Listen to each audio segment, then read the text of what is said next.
kulli lamhatin wa nafasin bi'adadi kulli ma'lum milak Allahumma sholli sholatan kamilatan wa sallim salaman taman ala sayyidina Muhammadin alladhi tanhallu bihi al-uqadu wa tanfaridu bihi al-qurabu wa tuqda bihi al-hawaidu wa tunallu bihi al-raghaibu wa husnul khawatimi wa yustasmal ghamamu bi wajhihi al-karim wa ala alihi wa sahbihi fi kulli lamhatin wa nafasin bi'adadi kulli ma'lum billah Allahumma sholli sholatan kamilatan wa sallim salaman taman ala sayyidina Muhammadin alladhi tanhallu bihi al-uqadu wa tanfariju bihi al-qurabu wa tuqda bihi al-hawaidu wa tunallu bihi al-raghaibu wa husnul khawatimi wa yustasmal ghamamu bi wajhihi al-karim wa ala alihi wa sahbihi fi kulli lamhatin wa nafasin bi'adadi kulli ma'lumin lak.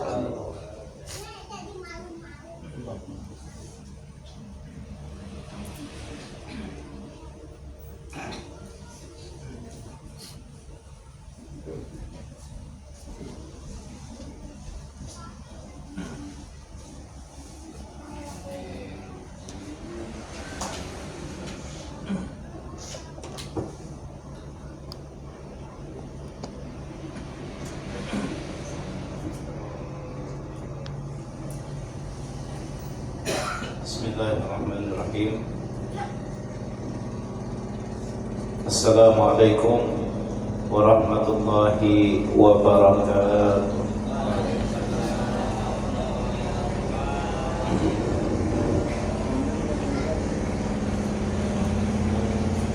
Alhamdulillahirabbil alamin. Wassalatu wassalamu ala asyrafil anbiya'i wal mursalin sayyidina wa nabiyyina Muhammadin wa ala alihi wa sahbihi ajma'in. Rabbi shrah li sadri wa yassir li amri wahlul 'uqdatam min lisani yafqahu qawli. Sebelum kita mulai, kira-kira suara ulun ini kedengaran tak? Pon.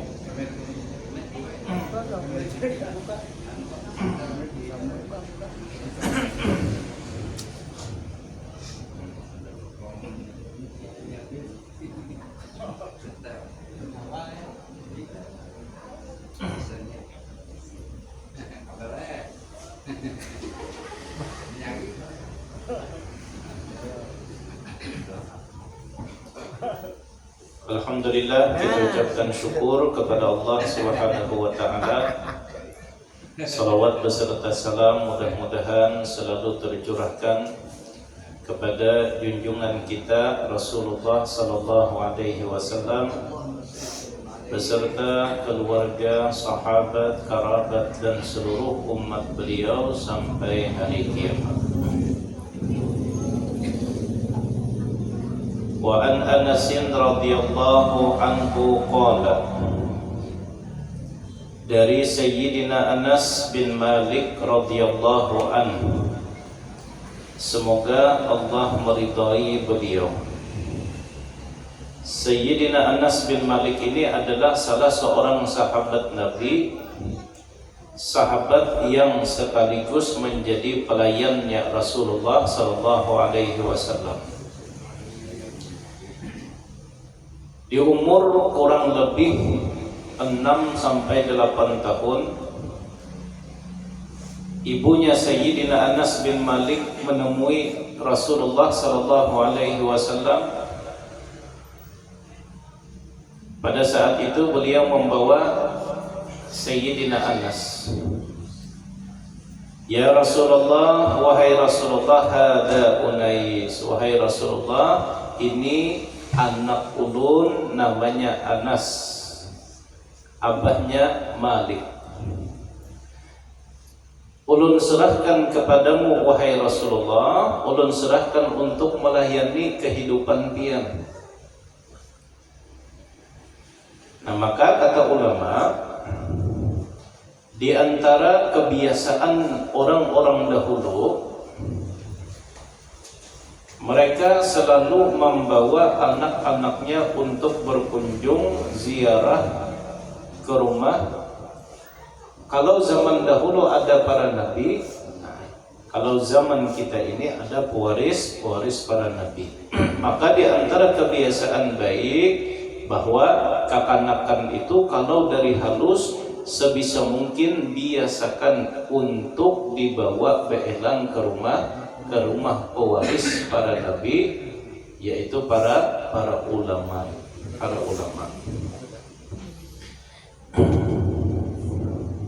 Makanya kekanakan dahulu kalau melihat tuan guru itu luar biasa. Kalau sudah yang menegur itu tuan guru ranai seberataan. Kalau lewat di hadapan tuan guru bertunduk, mendengar nama tuan guru wah, bertemu lawan tuan guru bersalaman cium tangan. Kekanakan dahulu. Kenapa? Karena dibiasakan oleh kuitannya. Sedangkan zaman kita saat ini terjadi pergeseran, libas di hadapan tuan guru kada begaduh.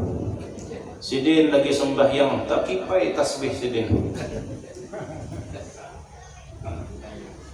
Kenapa? Karena sudah terjadi pergeseran nilai, tidak ditanamkan oleh orang tuanya akhlak dan adab kepada waris para nabi itu.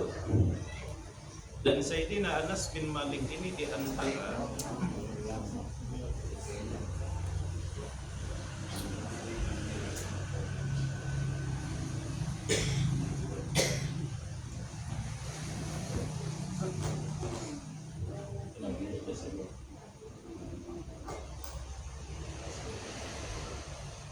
makanya jeruk mikrofon biasa pengajian yang dipakai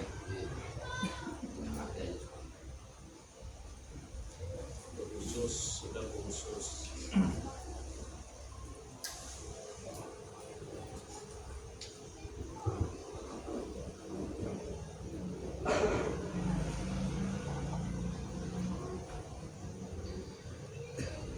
Tapi wahai Rasulullah, tolong doakan si Anas ini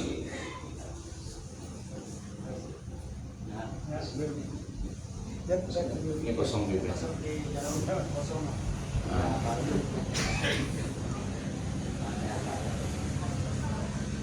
Tapi wahai Rasulullah, tolong doakan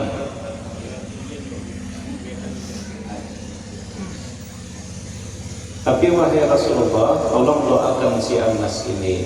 Didoakanlah oleh Rasulullah dengan 3 doa. 1 doa Nabi, Allahumma aghfir ma lahu, ya Allah sugih akan si Anas ini. Wa aghfir waladahu, banyaki anaknya. Wa tawwil umrahu, dan panjangi umurnya. Maka ketiga-tiganya doa Rasulullah ini kabul seberataan. 1, harta kebun kurma Sayyidina Anas bin Malik itu sejauh mata memandang. Sampai hari ini harta Sidin masih ada. Yang kedua, sebelum meninggal dunia, Sayyidina Anas bin Malik ini sempat menamuni kurang lebih 100 dari anak keturunan Sidin. Sampai anak, dan dari anak sampai cucu itu 100 Sidin menamuni. Dan waktu wafat itu umur Sayyidina Anas bin Malik kurang lebih 100 tahun. Nah, Sayyidina Anas bin Malik radhiyallahu anhu, beliau menceritakan marra Nabi sallallahu alaihi wasallam bimra'atin tabki 'inda qabrin. Bahwasanya Rasulullah sallallahu alaihi wasallam pernah melewati seorang perempuan yang sedang menangis di atas kubur. Dalam satu riwayat, perempuan ini menangis karena kematian anaknya. Faqala an-nabiy sallallahu alaihi wasallam, maka Nabi sallallahu alaihi wasallam menasehati si perempuan tadi, ittaqillaha wasbiri. Ujar Nabi, wahai perempuan, bertakwalah kepada Allah dan bawa bersabar.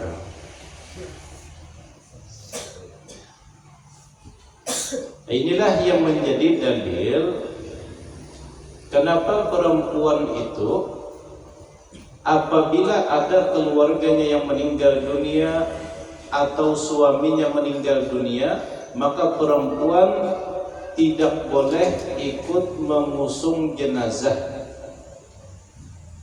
Tidak boleh ikut mengusung jenazah. Dan makruh tahrim hukumnya, makruh tahrim itu di bawah, di atas makruh sedikit lagi haram, itu makruh tahrim. Makruh tahrim hukumnya apabila ada perempuan yang ikut mengusung jenazah dikubur. Nah, kada boleh bipe. Amunnya ada perempuan yang ikut mengusung jenazah dikubur, itu kada boleh. Kada boleh kayaknya.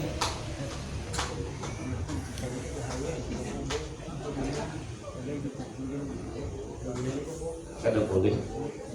Babinian umpat mengusung jenazah dikubur, itu kada boleh.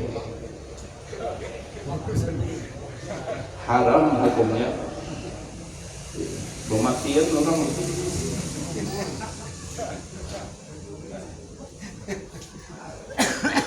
Nah, makanya babinian itu kada boleh umpat ke kubur di saat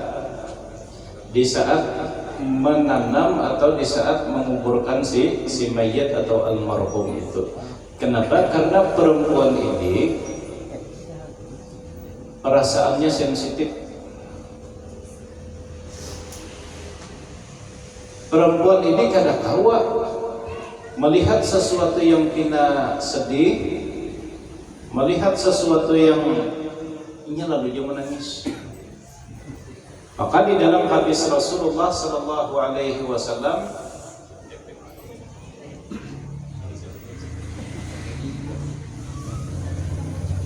maka di dalam hadis Rasulullah sallallahu alaihi wasallam, innal mayyita la yu'adzabu bi bukai ahlihi lahu. Sesungguhnya si mayit itu akan disiksa oleh Allah disebabkan karena menangisnya istri, menangisnya anak, menangisnya keluarganya kepada si mayit itu. Akan kasihan si mayit. Yang ada disiksa oleh Allah, yang sudah disiksa ditambahi siksanya oleh Allah. Nah, kenapa? Karena disebabkan menangisnya keluarga yang ditinggalkan. Yang dimaksud menangis di sini menangis sampai menggerawung. Nah, sampai menggerawung. Makanya pembinian itu kada diperbolehkan umpat. Ini karena malah mengalihi. Orang belum tentu mengubur, sekalinya mau urusinya siup. 2 kali mau ulah gawe. Nah, maka ya ulun hanyar jua nih. Ulun hanyar tahu bahwa ada menikah hari di kubur. Nah, orang menikah hari di kubur itu hanyar tahu lah. Itu kada boleh. Kada boleh.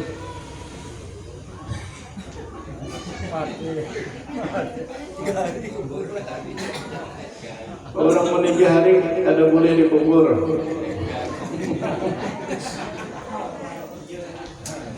Dua kali sudah. Nah, maksudnya yang menikah hari di kuburan khusus biasa babinian hanya di jalan menamuni ada sekalinya. Hanya jatah kok. Dan itu bagus. Supaya apa? Dan itu bagus sesuai dengan anjuran. Nah, karena di hari pertama itu perempuan kada diperbolehkan umpat. maka dikhususkan ada hari khusus yang di situ dikumpulkan perempuan beramai-ramai karena di hari ketiga itu kesedihan kita sudah kurang. Ibarat menangis itu palingan titikan banyu mata aja lagi. Ulun coba kapunilah kalau pang di lain ada kebiasaan nangka itu rupanya sama kadida juga. Di sini dia ada. Ani di hari dikubur, ulun coba di Papauman ulun kapuni. Sama-sama pinggir sungai ulun lah. Adakah jelolong kebiasaan berbinian menikah hari dikubur? Wajar babuhannya kada sudah mendengar lagi. Coba pang di pinggir sungai pulang di Alalak adakah kebiasaan menikah hari dikubur? Kadita juga. Nah jadi itu sebenarnya tradisi budaya, tapi budaya yang baik. Nah supaya apa? Supaya jangan sampai melanggar syariat tadi. Di hari pertama itu bebinian kada diperbolehkan umpat dikubur. Umpat ke kubur.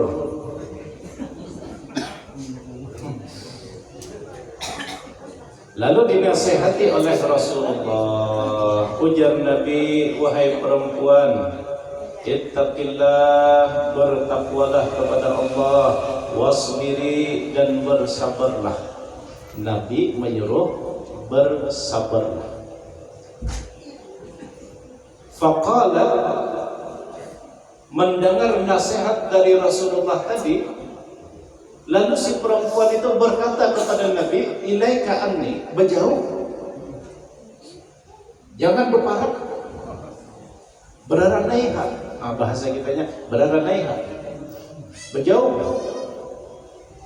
Innaka lam tusab bi musibati, sesungguhnya engkau tidak diuji sebagaimana aku sedang diuji oleh Allah. Bahasa Banjarnya berjauh ikam kada tahu rasanya pang. Bahasa kitanya nang itu.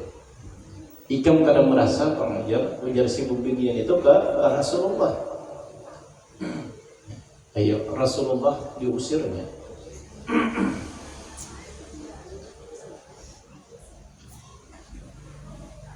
Falam ta'rifu, ternyata si perempuan itu tidak mengenali Rasulullah. Ayo pian Rasulullah, orang nomor satu, manusia paling mulia, masih ada yang kada pinandu. Ya mungkin zaman dahulu kada TikTok. Ada hanya ada Facebook zaman dahulu, mungkin melihat di gambar suahai mungkinlah. Walam ta'rifu, ternyata si perempuan ini tidak mengenali bahwa itu adalah Rasulullah. Faqila laha, lalu ada orang yang menggawil, orang yang berucap, innahun nabi sallallahu alaihi wasallam. Oi, ingat-ingat, itu adalah Rasulullah. Takjub. Iya Pak. Iya Pak. Fa'adat baban Nabi sallallahu alaihi wasallam.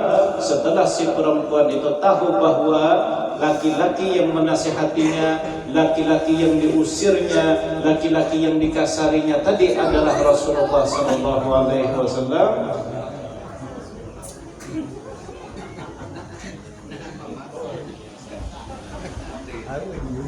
ini ambil radio mainan kesayangannya itu. Nah,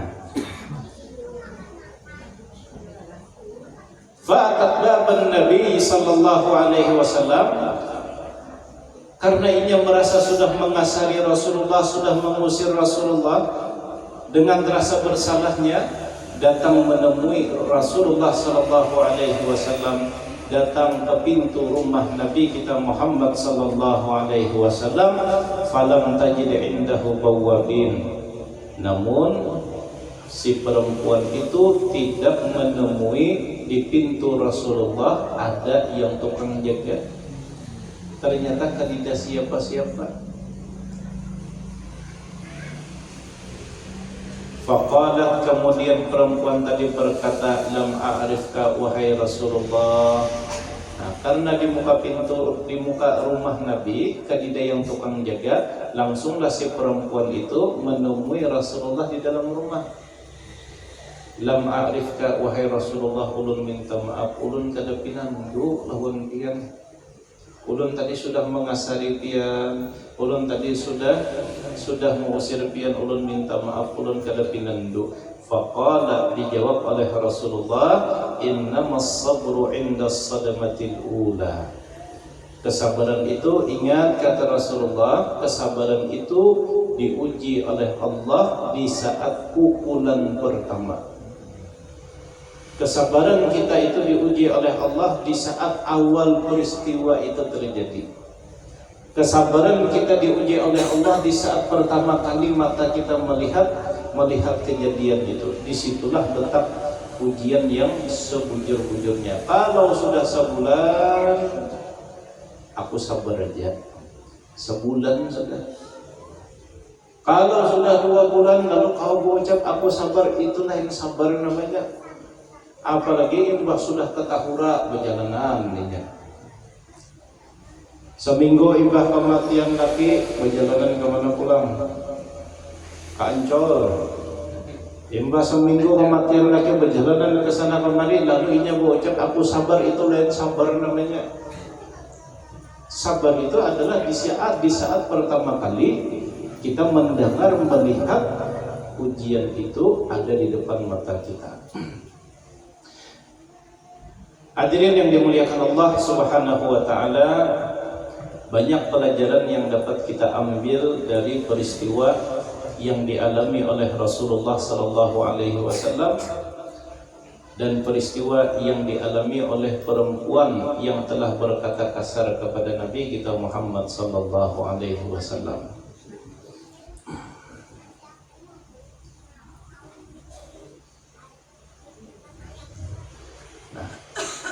Di saat Rasulullah sallallahu alaihi wasallam, satulah di saat Nabi kita melewati perempuan tadi yang menangis di samping kubur. Pada saat itu Nabi berniat baik. Nabi menasihati si perempuan itu untuk bertakwa dan bersabar. Nabi menyuruh bersabar. Tapi apa yang didapatkan oleh Rasulullah? Ternyata Nabi kita diusir dan Nabi kita mendapatkan kata-kata yang kasar.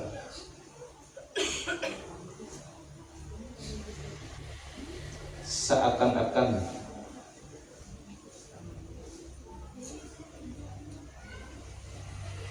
ini adalah sebuah pembelajaran biasan kita sabarataan, bahwa dalam setiap ucapan kita, setiap kata-kata yang keluar dari mulut kita, suatu hari kita akan diuji oleh Allah dengan kata-kata itu sendiri. Rasulullah hanya berucap bahwa bersabar, langsung diuji oleh Allah. Kesabaran Nabi langsung diuji oleh Allah, diusir. Hendak ada sabar menjabat. Bayangkan Rasulullah itu manusia nomor 1, manusia terbaik, paling mulia, dijamin surganya. Itu Rasulullah. Ya hanya ulun telah yang bisa diucapin. Nangka itu hanya ulun menasihati bahwa bersabar, pian juga kayak berjauh nyawa. Ulun yang diucapin andai telah ulun yang diucapinnya. Wah, ini kada pinando kalau anak kok belaluan lo ambil sorban.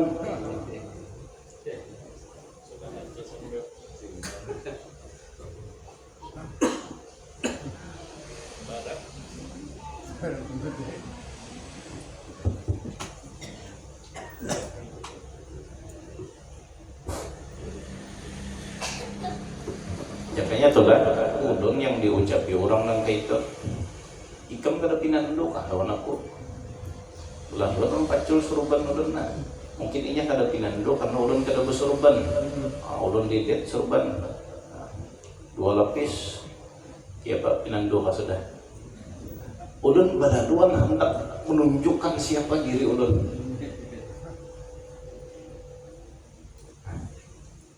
Ikam kada tahu bah, aku lurah di sini. Nah, aku RT di sini.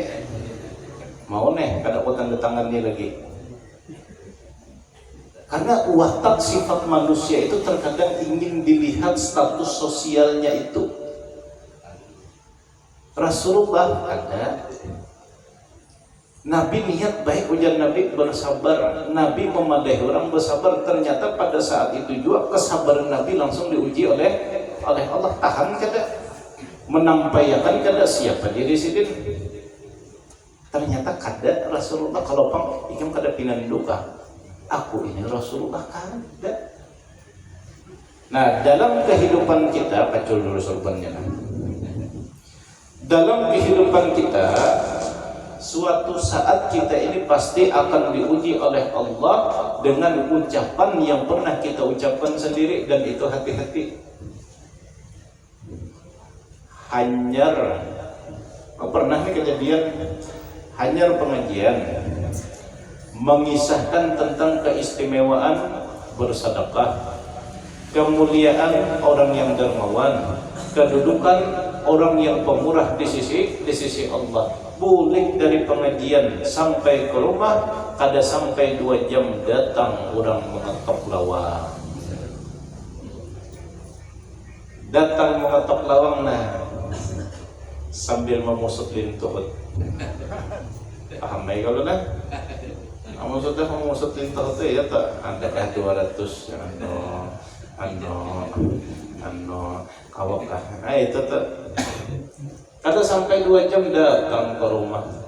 Adakah? Hendak bepadah kalida, amplop masih di kantong. Ibarat nasi masih panas, belum dingin. Berapa julung? Itu kan ucapan yang keluar dari lisan kita langsung diuji oleh Allah. Bujur kada? Karena kabura maqtan indallahi an taqulu ma la taf'alun. Sungguh besar kemurkaan di sisi Allah ketika kalian mampu mengucapkan, kalian mampu mengatakan, kalian mampu menyampaikan, tapi kalian sendiri tidak mengamalkan. Hanyar berkisah dihadangi orang di jembatan. Surban pian manis guru aja. Ya tak? Terlepas surban sedih. Hendak kada menjulung, dia sudah ada rekamannya. Hanyar berpandar tentang sabar. Bulik dari pengajian, sekalinya lewat lampu merah, setengah pal lampu merahnya. Hati kita sabarkah kadakah?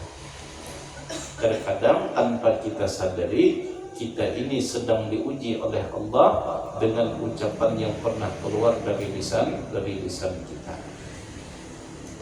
Dan itu dialami oleh Rasulullah. Hanya sidin berucap sabar, ujian Nabi, langsung kesabaran Nabi diuji oleh Allah Subhanahu wa taala. Makanya ulun kada tapi wani lagi mengisahkan tentang sedekah ini. Kalau kena boleh kada berbaju lagi.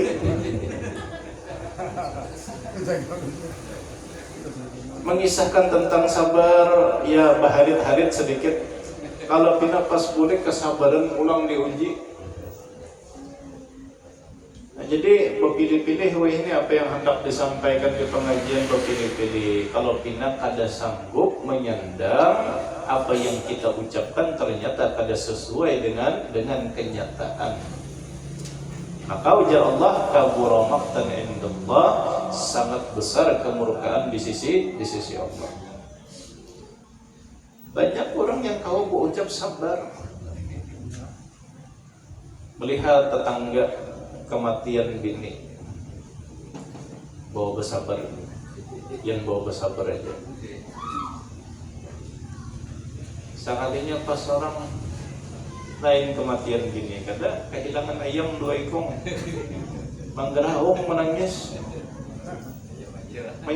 memadahi orang harap, tapi ketika seorang diuji. Nah, itu gambaran di dalam kehidupan kita.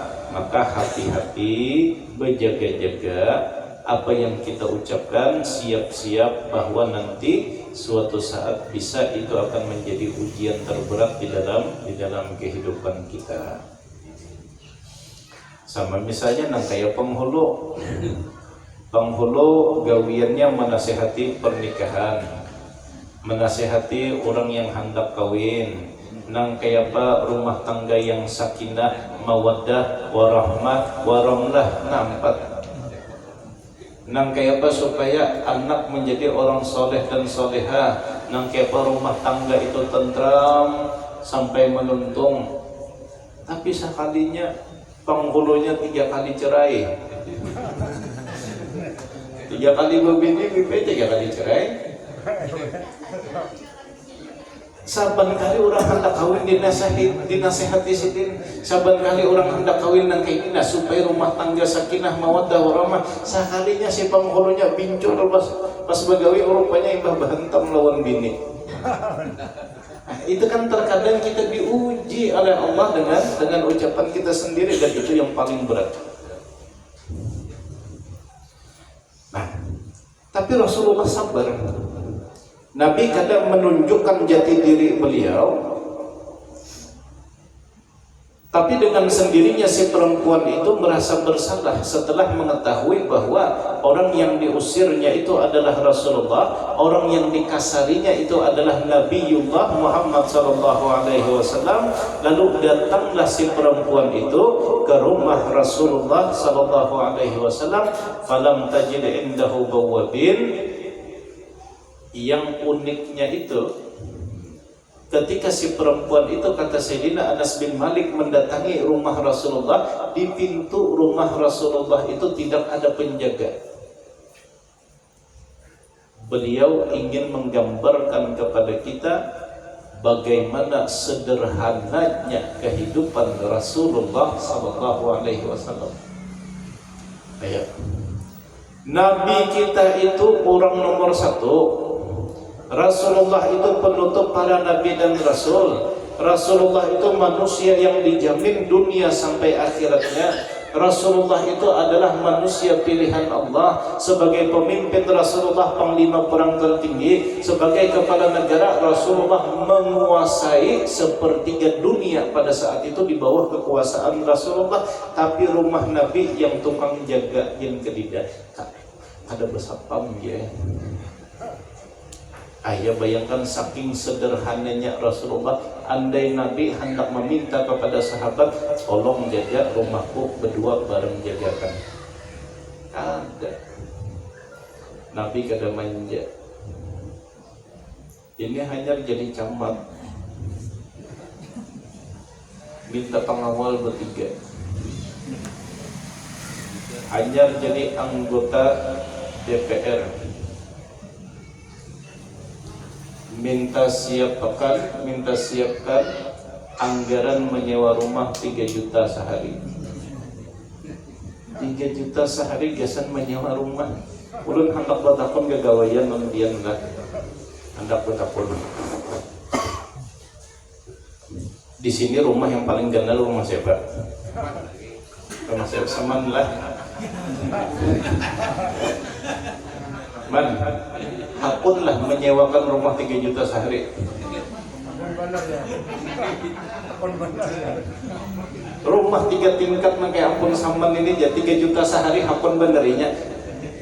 Kira-kira yang dikehendaki oleh anggota itu tuh rumah nangki apa gerang? Ada yang tukang urutnya kah di dalam? Jadi orang-orang hendak berburuk sangka itu kada salah. Orang berburuk sangka itu kada salah jadinya. Kenapa? Karena kada masuk. Hanya jadi sudah minta tunjangan baras 12 juta sebulan. Ya Allah, inna lillahi wa inna ilaihi raji'un.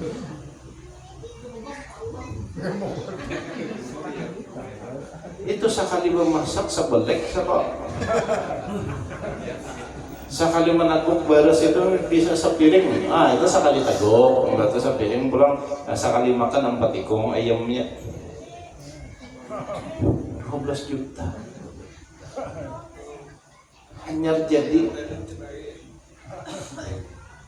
ini Rasulullah, rumah Nabi itu, kamar Nabi, kalau Nabi sujud, dahi Nabi terkena batis Siti Aisyah.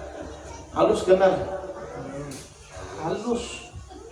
Kalau karena Nabi menguasai sepertiga dunia pada saat itu di bawah kekuasaan Rasulullah. Aku ujar Nabi hendak rumah yang 10 hektar persegi. Pengawalnya pakai rompi anti peluru. Helikopter siapkan, ternyata kada. Falam tajid indahu bawabin. Ternyata si perempuan itu tidak melihat siapapun ada yang menjaga di pintu rumah Rasulullah sallallahu alaihi wasallam. Saking sederhananya Nabi kita Muhammad sallallahu alaihi wasallam.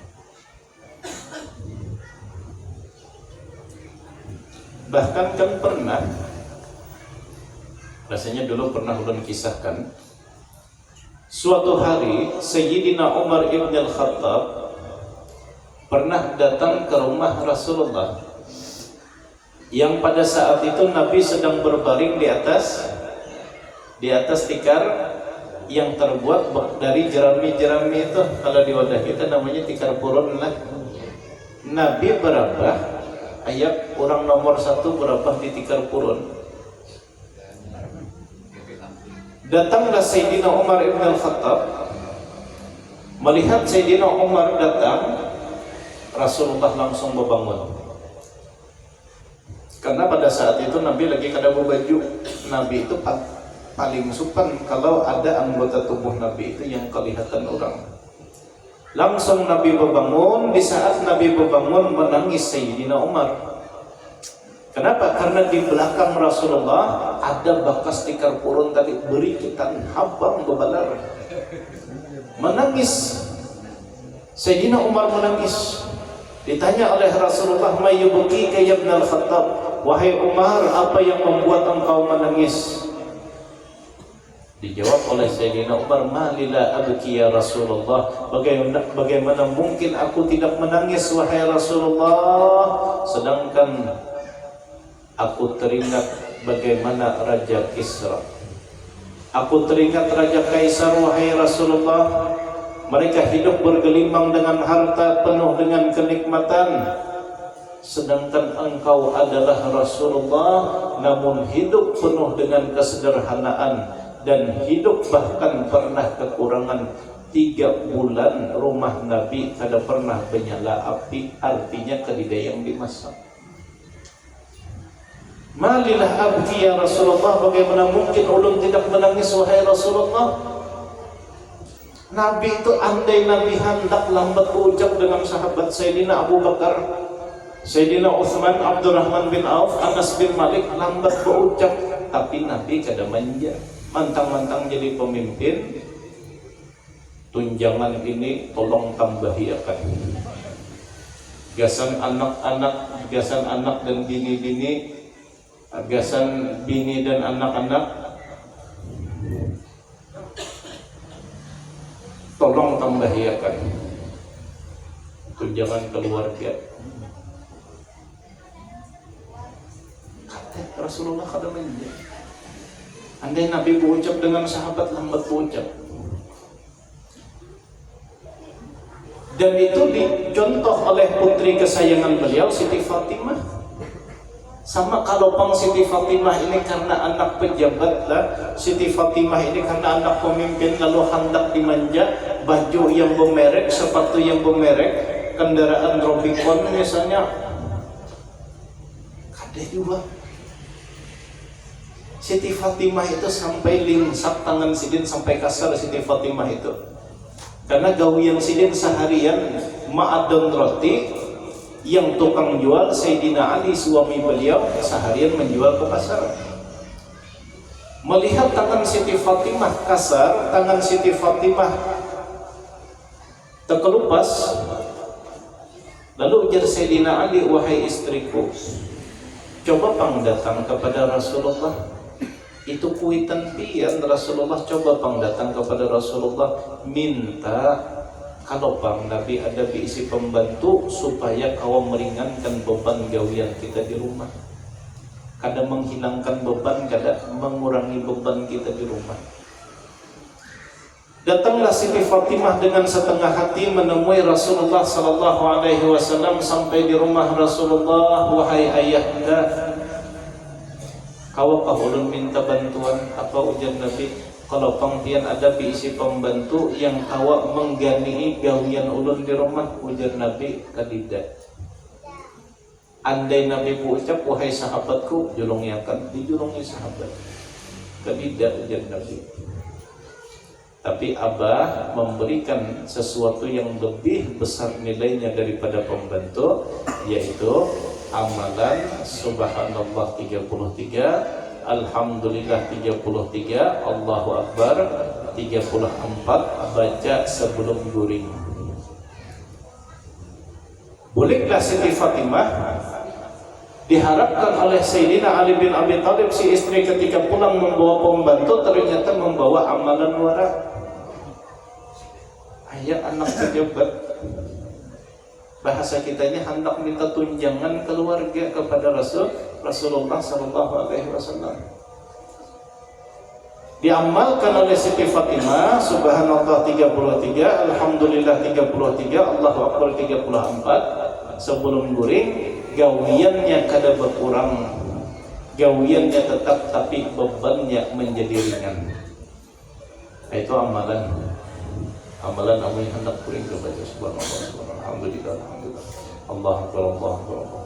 Insyaallah urusan nang siapa aja insyaallah nyaman. Nah, saking telah sederhananya Rasulullah dan sederhananya putri Rasulullah sallallahu alaihi wasallam. Pernah suatu hari Rasulullah terlihat murung. Seakan-akan Rasulullah sedang mempunyai urusan yang sangat besar. Terlihat ada kesedihan di wajah Rasulullah. Sayyidina Umar paham, kalau Nabi lagi mu'umut, Nabi lagi murung, berarti Nabi lagi ada masalah. Dan yang paling tahu obatnya Sayyidina Umar juga. Ujar Sayyidina Umar, apa tahu obatnya ini?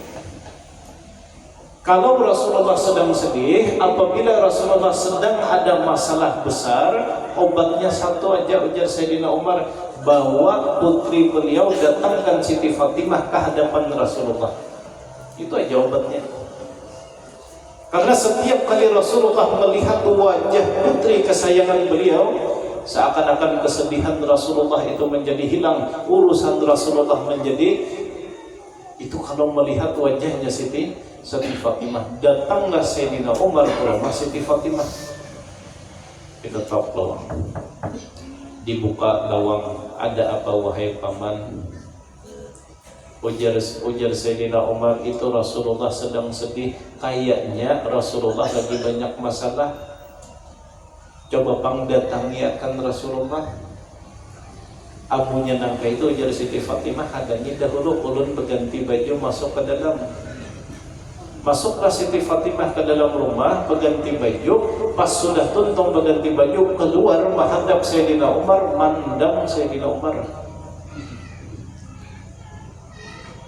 Baju yang dipakai oleh Siti Fatimah itu baju yang terbuat dari kain karung bahar. Itu karung apa namanya? Karung goni. Bertambal kada kurang dari 12 tambalan. Mandang Sayyidina Umar, mandang Sayyidina. Biasanya kan kalau orang itu berucap hadangi berganti baju, berarti baju yang diganti ini lebih, berarti nanti apa tuh gambaran baju sebelumnya tuh nanti apa tuh? Baju buruk benar diganti dengan baju buruk aja. mandam Sayyidina Umar. Di tengah perjalanan, wahai Fatimah, silahkan berjalan berdahulu, diumpati oleh Sayyidina Umar di belakang sambil titikan baju mata sidin. Ya Allah, inikah putrinya Rasulullah? Inikah anaknya Rasulullah? Inikah orangnya? Saking sidin kada percayanya itu nah. Sampai di rumah Rasulullah sallallahu alaihi wasallam, diketuklah pintu rumah. Masuklah Siti Fatimah. Melihat kedatangan Siti Fatimah, ahlan ahlan ya benati. Selamat datang wahai anakku, selamat datang wahai anakku, ke sini nak, duduk di sini nak, ya Rasulullah kepada Siti Fatimah, duduk di sini nak. Sayyidina Umar melihat seakan-akan kesedihan Rasulullah itu hilang, masalah Rasulullah itu hilang setelah melihat wajah putrinya duduk di samping Rasulullah sallallahu alaihi wasallam.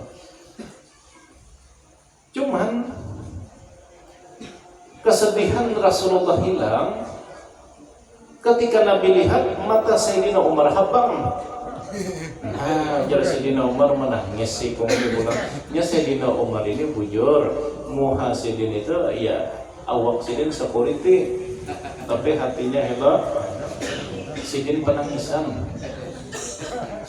bujur, hantu kaduan nih melihat hamba yang Sidinnya beliung hantu, tapi orangnya penangisan, hatinya halus.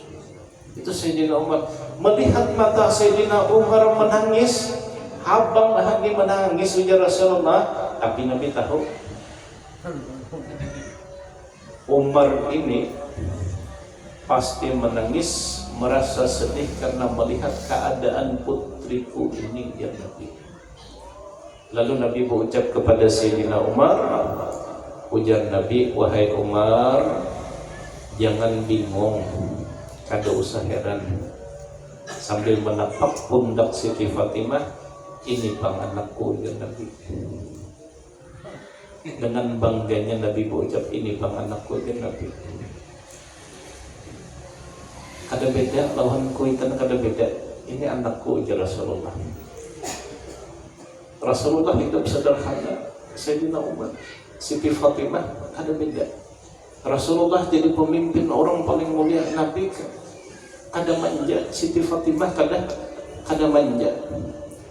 Baju dari kain garapung itu dengan 12 lebih jahitan di baju Siti Fatimah.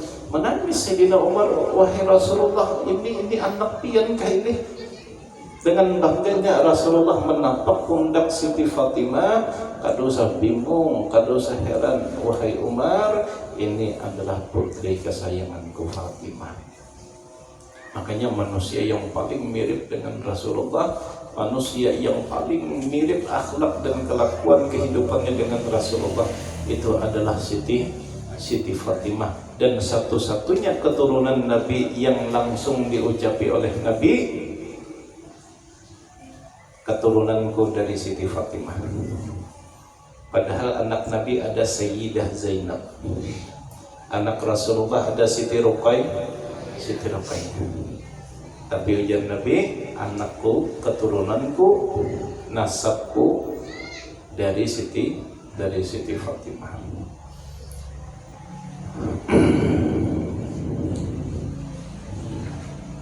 Jadi pembelajaran kesan kita bahwa kita hidup ini kalau sederhana, insya Allah pikiran nyaman, hati kada pusing.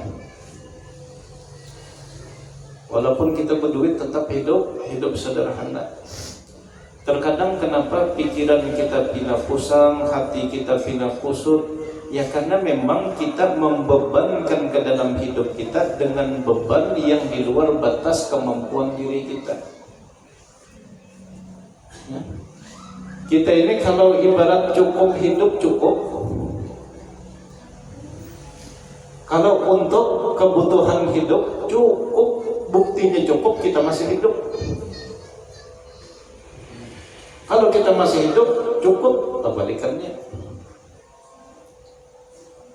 Tapi terkadang sebagian besar manusia yang mereka cari tidak hanya sebatas kebutuhan hidup, tapi memenuhi gaya hidup itu yang maulah kenapa sewa rumah 3 juta sehari. Gaya hidup, coba gaya hidupnya nang kaya Rasulullah, pemimpin rumah halus, penjaga kalidah, tapi Nabi kawa ucap baiti jan rumahku surgaku jan Nabi, walaupun nang ini disinilah ketenangan jiwaku jan Nabi. Nah di sini terkadang kenapa kita itu pikiran kusam, hati kita kusut, karena kita yang kita cari di dalam hidup ini kadang cuma sebatas kebutuhan hidup, tapi kita dipaksa untuk memenuhi gaya hidup itu yang maulah kusam. Bahu kita ini kawa mengangkat kulkas sebuah, jangan dipaksa membawa 2 biji. Isuknya kalau pindah urut,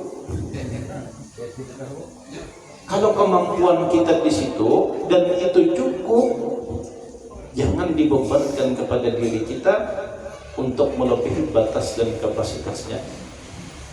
Sampai kapanpun kita kada tenang hidup. Sampai kapanpun kada tenang hidup kita. Nah, maka di sini Rasulullah SAW mengajarkan kepada kita tentang kesederhanaan hidup. Yang maulah kita kada bersyukur itu kita memikirkan gaya hidup, lalu kita kada bersyukur. Coba kita yang kita pikirkan itu kebutuhan hidup cukup, bersyukur ke kita. Nah, mudah-mudahan itu yang bisa kita kaji pada malam hari ini. Mudah-mudahan bermanfaat dan sama-sama bisa kita amalkan. Sebelum kita tutup, baca Fatihah 3 kali, baca Qul Huwallah 3 kali, tutup dengan salawat 3 kali. Niatkan sesuai dengan hajat masing-masing. Yang garing mudah-mudahan lekas sehat, yang berisi hajat mudah-mudahan lekas kabul, yang berisi urusan mudah-mudahan Allah berikan jalan keluar, dan yang hatinya masih tertutup mudah-mudahan Allah bukakan dengan pembukaan dari sisi Allah Subhanahu wa taala. Al-Fatihah. A'udzu billahi minasyaitonir rajim. Bismillahirrahmanirrahim. Alhamdulillahi rabbil alamin. Arrahmanir rahim. Maliki yaumiddin. Iyyaka na'budu wa iyyaka nasta'in. Ihdinas siratal mustaqim. Siratal ladzina an'amta 'alaihim ghairil maghdubi 'alaihim waladdallin. Amin. Bismillahirrahmanirrahim. Alhamdulillahi rabbil alamin. Arrahmanir rahim. Maliki yaumiddin. Iyyaka na'budu wa iyyaka nasta'in. Ihdinas siratal mustaqim. Siratal ladzina an'amta 'alaihim ghairil maghdubi 'alaihim waladdallin. Amin. Bismillahirrahmanirrahim. Alhamdulillahi rabbil alamin. Ar-Rahmanir Rahim. Maliki yaumiddin. Iyyaka na'budu wa iyyaka nasta'in. Ihdinas siratal mustaqim. Siratal ladzina an'amta 'alaihim ghairil maghdubi 'alaihim waladdallin. Amin. Bismillahirrahmanirrahim. Qul huwallahu ahad. Allahus samad. Lam yalid wa lam yulad wa lam yakul lahu kufuwan ahad. Bismillahirrahmanirrahim. Qul huwallahu ahad. Allahus samad. Lam yalid wa lam yulad wa lam yakul lahu kufuwan ahad. Bismillahirrahmanirrahim. Qul huwallahu ahad. Allahus samad. Lam yalid wa lam yulad wa lam yakul lahu kufuwan ahad. Allahumma salli ala sayyidina Muhammad wa ala ali sayyidina Muhammad. Allahumma salli ala sayyidina Muhammad wa ala ali sayyidina Muhammad. Allahumma salli ala sayyidina Muhammad wa ala ali sayyidina Muhammad. Taqabbalallahu minkum.